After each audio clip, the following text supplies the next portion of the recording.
ને મને આજે પણ માન લો કે હું પોતે સત્તામાં આવું અને મારી પાસે પૂરા પાવર હોય તો મારો એક સ્વભાવ પહેલેથી રહ્યો છે. મને ચીમનભાઈએ એક વાત શીખવાડી દીધું જ્યારે 90 મિનિસ્ટર થયો ત્યારે, કે જે કામ સાચું હોય અને થઈ શકે એવું તો હા પાડવાની, અને જે કામ ના થઈ શકે એવું તો ના પાડી દેવાની. હું આજે પણ મારા માટે આખા અમદાવાદના હજારો લોકો જાણતા હશે કે નરેરી મીના ત્યાં જાઓ એટલે ટેલિફોન કરવાનો, ચિઠ્ઠી લખી આપવાની, ના થાય એવું તો મોડે ના પાડી દેવાની. અને ગમે તેટલું ખોટું લાગે, ગમે તે સગો આવ્યો, સંબંધી આવ્યો, ભાઈબંધ આવ્યો, હું જાણું કે આ નથી થયું તો એને ફરતી ધક્કો નહીં ખવડો.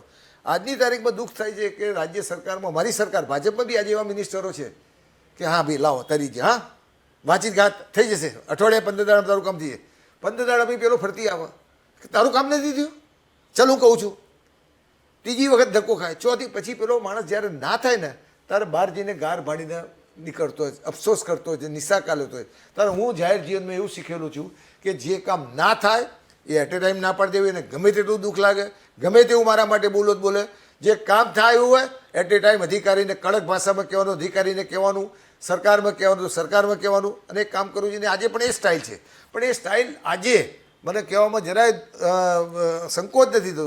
એ ધીમે ધીમે જે અગાઉની સરકારમાં હતું ને એ આજની સરકારમાં નથી. અધિકારીઓ આજની તારીખમાં ચૂંટાયેલા વ્યક્તિઓને જે વેટેજ આપવું જોઈએ એ વેટેજ આપતા નથી.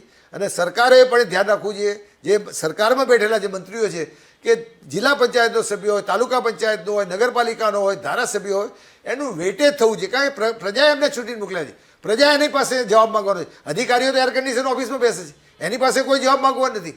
ત્યારે રાજ્ય સરકારે, હું ભારતીય જનતા પાર્ટીની સરકાર માટે પણ કહેવા માગું છું કે આ એક ઉણપ છે આપણી, કે ચૂંટાયેલા વ્યક્તિઓનું વેટેજ વધવું જોઈએ, અધિકારીઓનું વેટેજ ઘટવું જોઈએ. સાચી વાત હોય તો અધિકારીઓ કરવું જોઈએ, અને ના કરે તે અધિકારીઓને પૂરેપૂરી સજા કરવી જોઈએ, બદલી કરવી જોઈએ, અને જરૂર પડે તો સસ્પેન્ડ કરી દેવા જોઈએ.